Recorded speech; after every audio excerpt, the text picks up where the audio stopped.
भोलेनाथ से निराला कोई और नहीं। गौरीनाथ से निराला कोई और नहीं। भोलेनाथ से निराला कोई और नहीं। गौरीनाथ से निराला कोई और नहीं। गौरीनाथ से निराला कोई और नहीं। कोई और नहीं, कोई और नहीं। कोई और नहीं, कोई और नहीं। भोलेनाथ से निराला कोई और नहीं। भोलेनाथ से निराला कोई और नहीं।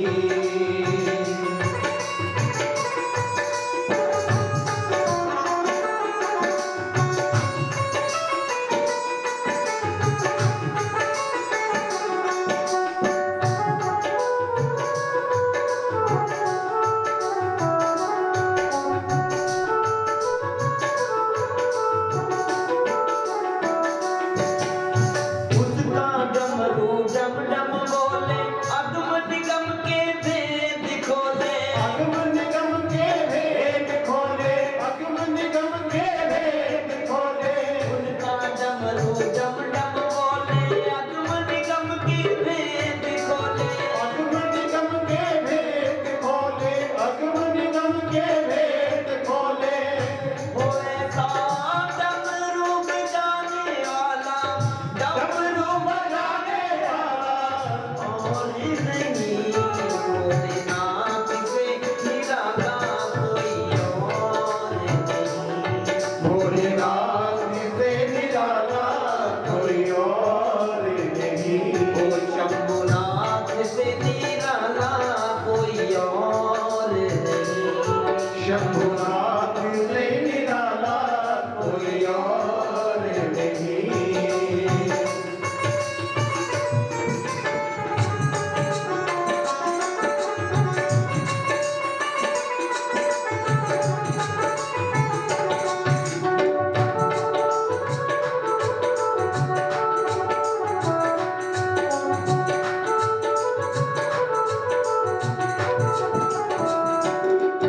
ओ काया जब जब करवट बदले, पाप चमकते अगले पिछले। पाप चमकते अगले पिछले। पाप चमकते अगले पिछले। ओ काया जब जब करवट बदले, पाप चमकते अगले पिछले। पाप चमकते अगले पिछले। पाप चमकते अगले पिछले।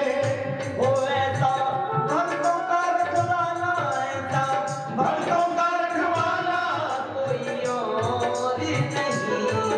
भोलेनाथ से निराला कोई और नहीं।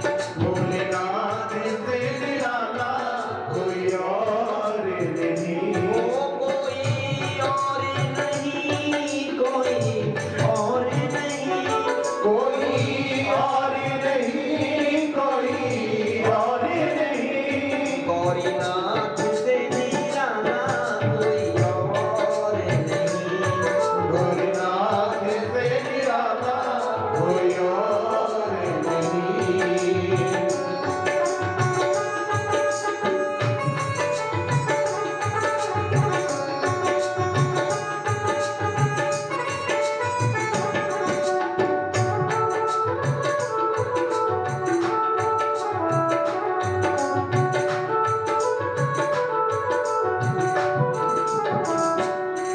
तो तुमने जग का कष्ट मिटाया, मुझको स्वामी क्यों बिसराया। मुझको स्वामी क्यों बिसराया। मुझको स्वामी क्यों बिसराया। तुमने जग का कष्ट मिटाया, मुझको स्वामी क्यों बिसराया। मुझको स्वामी क्यों बिसराया। मुझको स्वामी क्यों बिसराया। वो अब तो मुझको बचाने वाला, मुझको बचाने वाला और नहीं। भोलेनाथ से निराला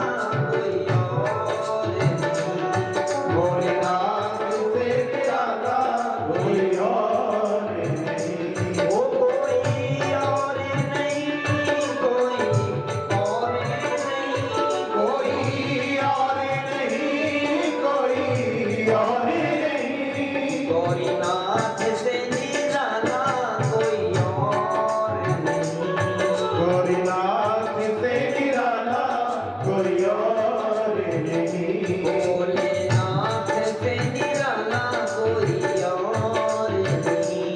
भोलेनाथ से निराला कोई और नहीं। ओ शंभुनाथ से निराला कोई और नहीं। शंभुनाथ से निराला कोई और नहीं। कोई और नहीं। कोई और नहीं। बोलिए शंकर भगवान की जय। ऋषियों, मैं शिव पुराण की कथा की क्या महिमा सुना, क्या महिमा सुना। महादेव अति शीघ्र अपने भक्तों पर कृपा करते हैं। शंकर अति शीघ्र अपने भक्तों पर कृपा करते हैं। एक ऐसा ही प्रसंग कि समुद्र के निकट एक भास्कर नाम का गांव था। समुद्र के निकट सागर के किनारे एक भास्कर नाम का गांव था और उस गांव में एक बिंदु नाम का व्यक्ति रहता था।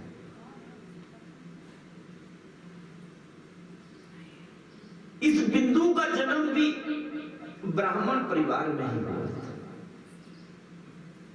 ब्राह्मण कुल में ही बिंदु ने भी जन्म लिया था।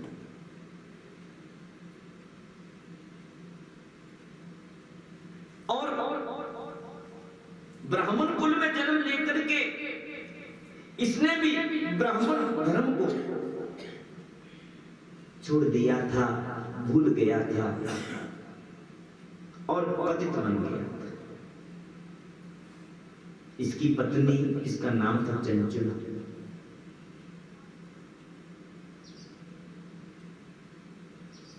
खुद तो ये अधर्म के मार्ग पर चला था, अपनी पत्नी को भी अधर्म के मार्ग पर चलने के लिए कहता था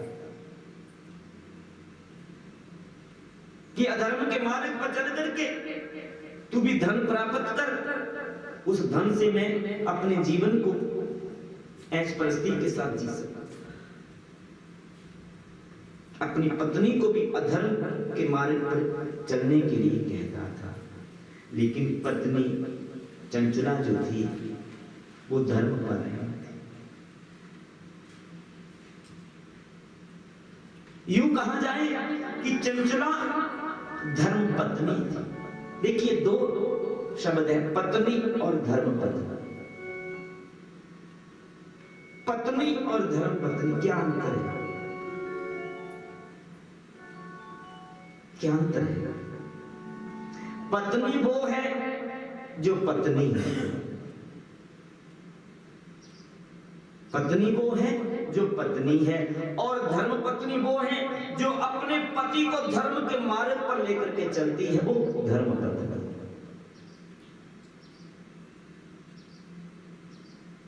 चंचला अपनी तरफ से पूरा प्रयास करती थी कि उसका पति भी अधर्म के मार्ग को छोड़ करके धर्म के मार्ग पर चले, ताकि अपने जीवन का मंगल कर सके।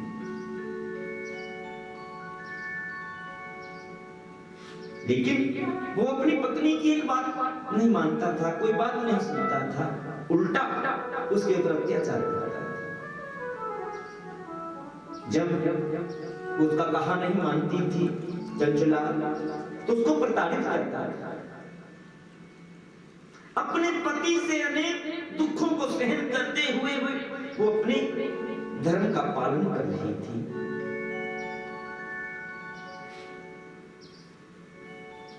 और जो व्यक्ति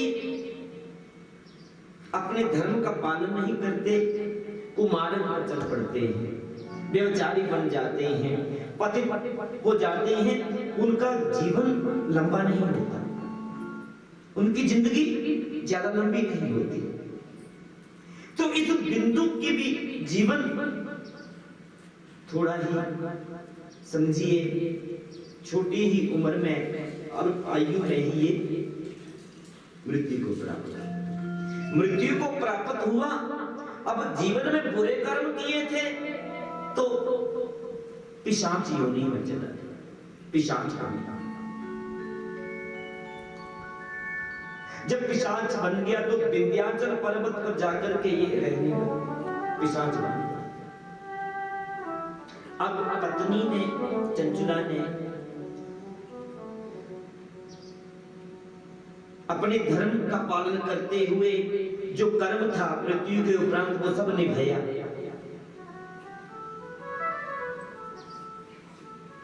जो मृत्यु के उपरांत कर्म होता है वो सारा कर्म पूर्ण किया अपने धर्म का पालन करते हुए उसकी आत्मा की शांति के लिए, और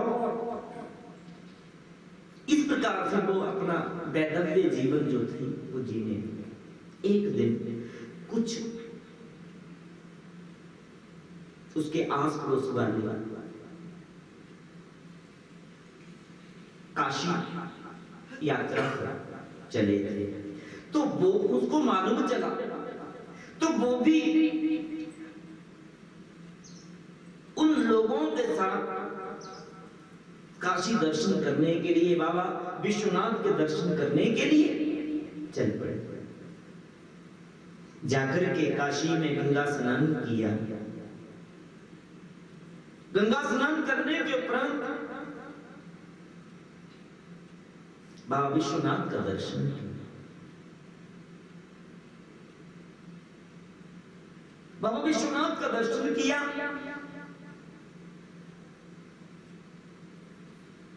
विश्वनाथ का दर्शन करके जा रहे थे। देखिए काशी की धरती की बहुत महिमा है। पुराणों में काशी की धरती की बहुत महिमा बताई गई। यहां तक कहा गया है काशी की धरती के बारे में कि प्रलय काल आ जाने पर जब सारी सृष्टि नष्ट हो जाती है लेकिन काशी की धरती जो है वो नष्ट नहीं होती। काशी की धरती नष्ट नहीं होती।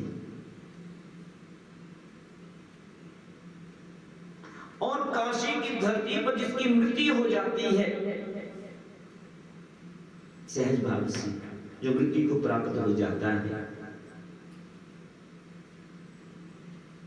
वो मुक्ति को प्राप्त कर जाता है। वो आवागमन के बंधन से मुक्त हो जाता है, ऐसा कहा गया। काशी की धरती पर प्राण छूटने के कारण ही, लेकिन वो सहज भाव से छूटे तो। अब ये सुनकर के कोई जाकर के काशी चला गया और जाकर के आत्महत्या कर ली कि काशी की धरती पर जाकर के जो मरेगा वो मुक्ति को प्राप्त कर लेगा, ऐसे नहीं। सहज भाव से जो मुक्ति को प्राप्त करता है, मृत्यु को प्राप्त करता है। और काशी की एक बात और कहा गया है, ये वरदान स्वयं शंकर जी ने दिया है। काशी की धरती पे जो व्यक्ति, जिस व्यक्ति के प्राण छूटेंगे वो मुक्ति को प्राप्त हो जाएगा।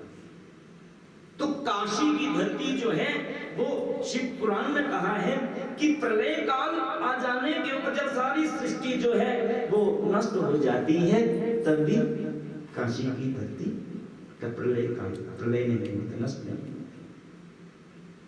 मुक्तिदायिनी धरती है काशी।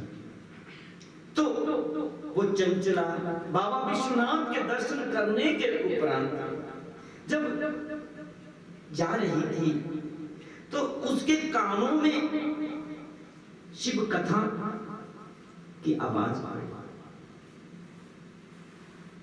मालूम हुआ कि कहीं यहां पर शिव कथा चल रही है। तो चलते चलते वहां पहुंच गई, पूछते पूछते वहां पहुंच गई जहां पर शिव कथा चल रही। शिव कथा को सुना और शिव कथा के माध्यम से उसने सुना कि शिव कथा पापियों का भी कल्याण करती है, पापी से पापी व्यक्ति का भी उद्धार करती है।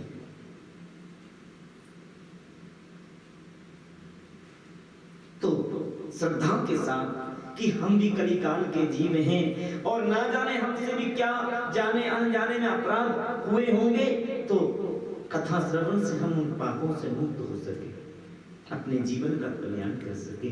कथा सुनना और कथा सुनते सुनते ध्यान से पूरी कथा को सुना। जितने दिन कथा चल रही थी वो चंचला वहां पर रुक करके कथा सुनने लगी और कथा सुनने के उपरांत उस कथा सुनती थी, बाबा विश्वनाथ के दर्शन किया करती थी और महादेव का भजन करती थी। क्या हुआ कि कथा सुनते सुनते उसके हृदय जो था वो निर्मल हुआ, उसके अंतःकरण शुद्ध हुआ। हालांकि जीवन में उसने कोई ऐसा अधर्म का काम नहीं किया था, लेकिन फिर भी मन में कि जीव हैं, अनजाने में भी अपराध हो जाता है, ध्यान में नहीं होता लेकिन फिर भी कोई त्रुटि हो जाती है, जीवन में अपराध हो जाता है, दोष लग जाता है। तो बाबा विश्वनाथ से प्रार्थना की कि हे भोलेनाथ, हे विश्वनाथ, अगर हमसे अनजाने में भी कोई ऐसा अपकर्म हुआ है, अपराध हुआ है, तो हमें क्षमा कर। शिव कथा को सुनते हुए, बाबा विश्वनाथ का दर्शन करते हुए वहां पर भजन करने लगी और कथा सुनकर के फिर वापस अपने घर गई और घर जाकर के उस चंचला की मृत्यु हुई कुछ दिनों के बाद। जब चंचला मृत्यु को प्राप्त हुई,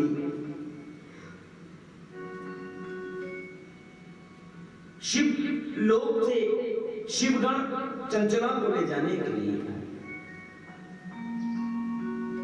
चंचला शिवलोक की वासी बनी, शिवलोक प्राप्त किया और शिवलोक ही प्राप्त नहीं किया, मां पार्वती ने चंचला को अपनी सहचरी बना दिया। वो चंचला सामीप्य मुक्ति को प्राप्त हुई मृत्यु के उपरांत।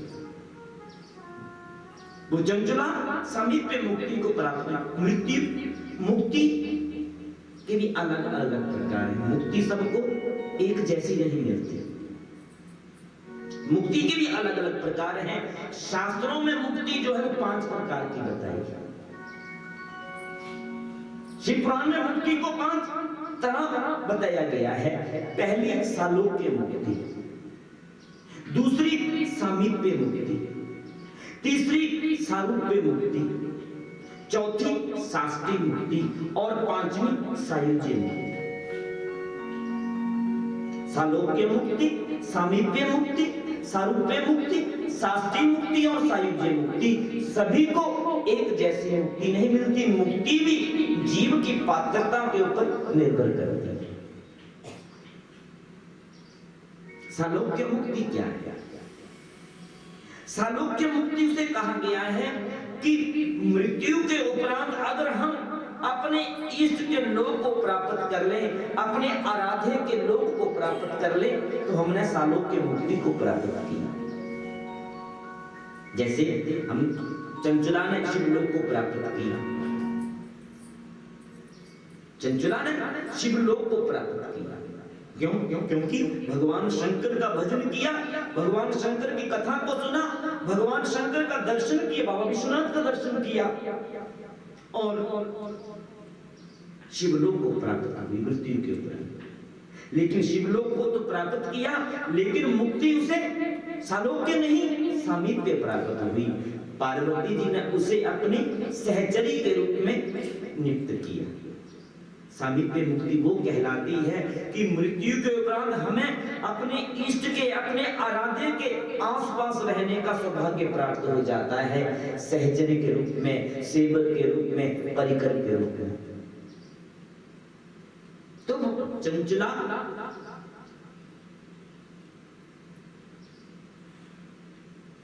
सामीप्य मुक्ति को प्राप्त होकर के पार्वती जी की सहचरी के रूप में, सखी के रूप में स्थान प्राप्त किया।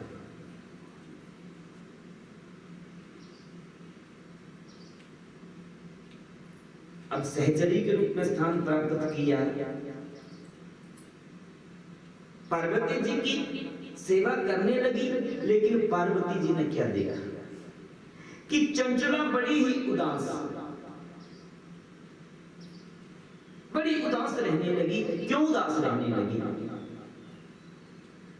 सोचने लगी कि मुझे तो मुक्ति प्राप्त हो गई मृत्यु के उपरांत, लेकिन मेरे पति को ना जाने उनकी क्या स्थिति होगी, वो कहां होंगे।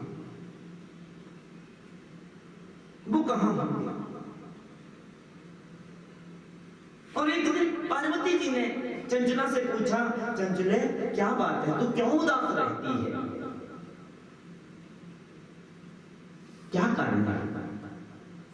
कहा, मैं क्या कहूं, मैं अपने पति के बारे में चिंतित रहती हूं कि मेरे पति ना जाने कहां होंगे, किस हाल में होंगे। क्या आप मुझ पर कृपा करेंगे, मुझे बताएंगे कि मेरे पति को क्या मुक्ति मिली है, कहां है वो? मुझे मालूम हो जाए ताकि मैं फिर निश्चिंत होकर के रह सकूं। तो पार्वती जी ने कहा कि चंचले, तुम्हारा पति जो है वो मृत्यु के उपरांत पिशाच बना है।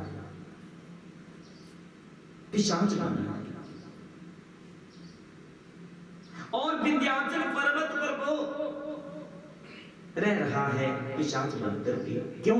क्योंकि उसने अपने जीवन में कभी अच्छा कार्य नहीं किया, धर्म का कार्य नहीं किया, पुण्य का कार्य नहीं किया, और कर्म ही इंसान को मृत्यु के उपरांत स्वर्ग और नरक ले जाते हैं। कर्मों के द्वारा ही इंसान मृत्यु के उपरांत स्वर्ग और नरक के सुख और दुख भोगता है। वो पिशाच बन करके विंध्याचल पर्वत पर पड़ा है। तो चंचला सोचने लगी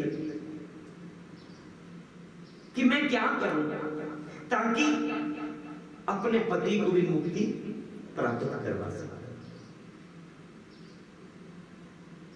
अपने पति को भी मुक्ति प्राप्त करवा सकूं।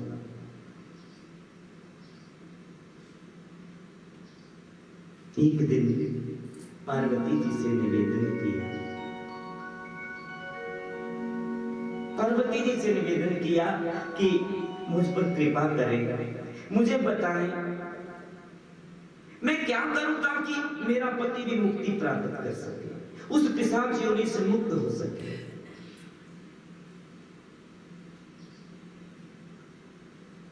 पार्वती ने कहा,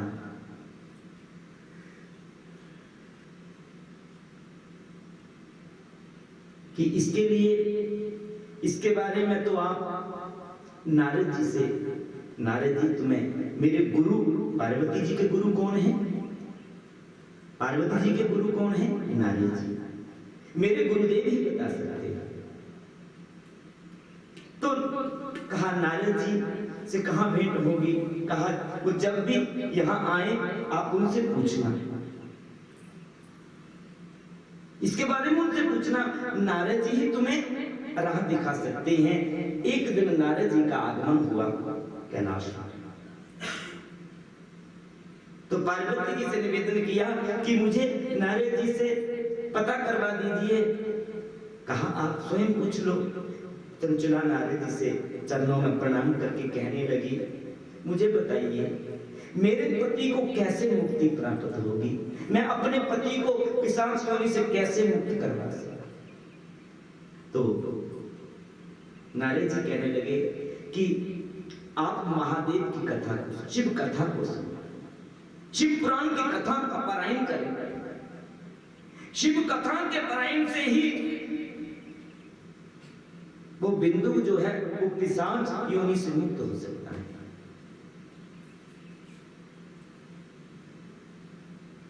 कहा तो तो मुझ पर कृपा करिए, मुझे आप ही शिव कथा सुनाइए।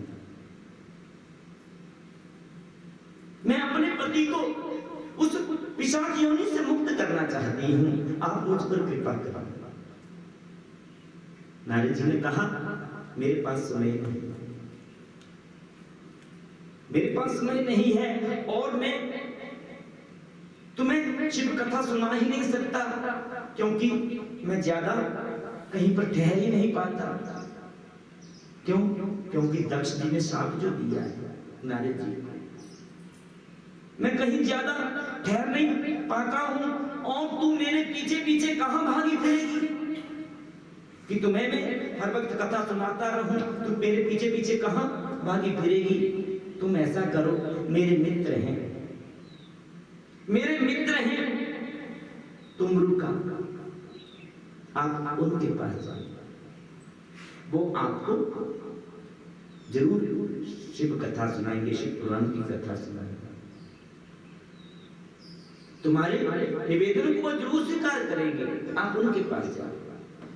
तुम रुका के पास जाने के लिए नारद जी ने चंचला को कहा, और चंचला तुम रुका कुंभरों के पास गई, निवेदन किया, मुझे शिव कथा को सुनना है, मैं अपने पति को पिशाच योनि से मुक्त करना चाहती हूँ, मुझ पर कृपा कीजिए, मुझे शिव कथा सुना करके कृतार्थ कीजिए, ताकि मैं अपने पति को उस पिशाच योनि से मुक्त कर सकूं। अब तुंबरुका ने कहा कि परायण के लिए तो यजमान की आवश्यकता है, और यजमान जो है वो जोड़े में होना चाहिए। शिव कथा का पारायण करने के लिए यजमान जोड़े में होना चाहिए।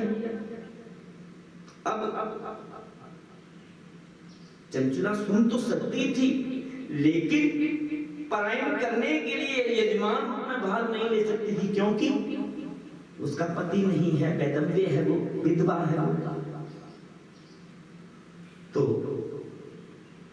फिर उदास हो गई कि मैं क्या करूं। कहा, हाँ ऐसा हो सकता है कि कोई यजमान बनकर के भाग ले, तो मैं शिव की कथा, शिव पुराण की कथा सुना सकता हूं, आप सुन सकती हो, सुनकर के आप अपने पति को पिशाच योनि से मुक्त कर सकती हो, केवल श्रवण भक्ति के द्वारा। तो चंचला फिर उदास हुई, मैं क्या करूं, किसे यजमान बनाऊं जो जोड़े के रूप में भाग लेकर के यजमान का जो धर्म है वो निभा सके। तो फिर पार्वती जी से कहने लगी कि मैं क्या करूं, तुंबरुका ने ऐसे ऐसे कहा। अब पार्वती जी ने कहा, तू क्यों चिंता करती है, भोलेनाथ से निवेदन करो, भोलेनाथ जी इस समस्या का समाधान कर सकते हैं, वो कोई ना कोई यजमान तुम्हें दे देंगे, किसी को भी यजमान के लिए वो दे सकते हैं, ला सकते हैं, आप उनसे प्रार्थना करो। तो चंचला ने महादेव से प्रार्थना की। अब महादेव ने चंचला की बात सुनकर के कहा, मैं किसे अब शिव पुराण की कथा सुनने के लिए यजमान बनाऊं, किसे यजमान बनाऊं, किसे भेजूं, किसे कहूं। कहा, कुछ भी करिए, मुझ पर कृपा करो। तो महादेव ने कहा, चंचले तू चिंता ना कर, मैं और पार्वती ही यजमान बनकर के तुम्हें शिव कथा सुनाते हैं। तुम रुका से कहो कि हम यजमान बनते हैं, मैं और पार्वती यजमान का धर्म निभाते हैं। महादेव और पार्वती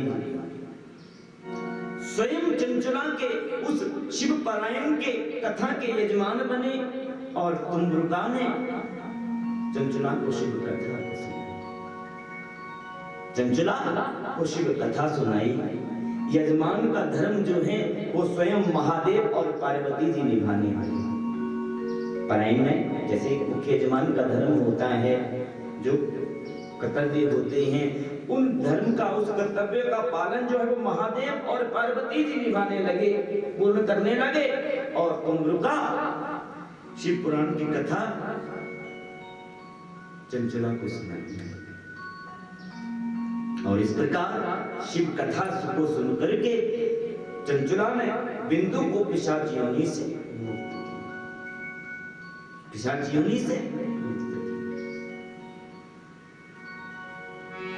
बोलिए शंकर भगवान की जय। आपने कभी सुना है कुम्भरुका के बारे में? नहीं। कभी दर्शन किए हैं कुम्भरुका कैसे? नहीं किए। नारद जी को तो देखा होगा, कि नारद जी भी नहीं देखे हैं। कहीं कहीं बड़ी चोटी वाले होंगे, कहीं कहीं किसी रूप में दिखे होंगे। कुम्भरुका के कैसा स्वरूप है? हमारे यहाँ इस तरफ कम है। दक्षिण भारत में अक्सर जहां जहां शंकर जी का मंदिर होगा, उस मंदिर के द्वार पर